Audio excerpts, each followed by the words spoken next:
jauno universālo ierīci, ko jūs varat ievietot savā peles būrītī, vai šie kāmīša, varbūt arī mazu šinčilu vai kādu mājas sesku. Vai paskatīties. Arī kaķīti. Ja lielāki atribūti kā gumijas zābaki, var mēģināt arī ar kucēniem. Kas 46. pēļņus? Čihuahuas, protams, vienmēr. Čihuahuas un tāds viņš. Tātad ideja ir tāda. Mums šeit ir 2 gumijas zābaki, kur ir pārveidoti par tuneli horizontālo šajā gadījumā. Šeit ir iedota nagla, kurā, ja jūsu kāmīts vai pelīte nevēlas doties tālāk ceļā, jūs ar to naglu varat viņu pabakstīt, lai viņa lien tālāk dziļāk.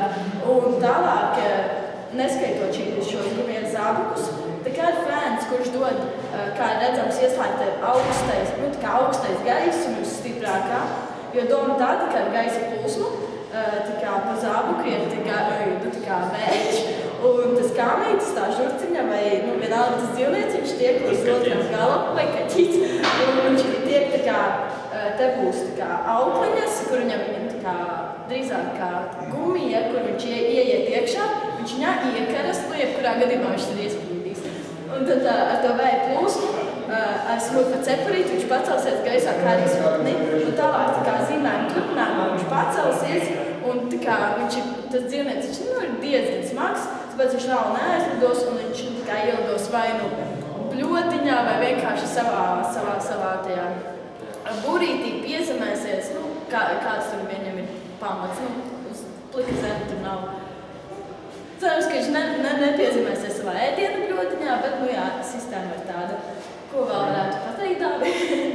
Par krāsām, kādas ir krāsas paredzētas mums produktam? Fēns varētu būt rozēta kā vairāk? Tomēr nē.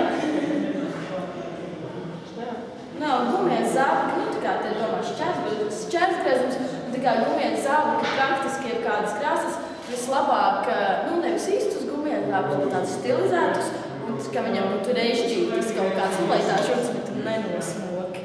Tas dzīvnieciņš. Mēs šeit ir tikai. Arī.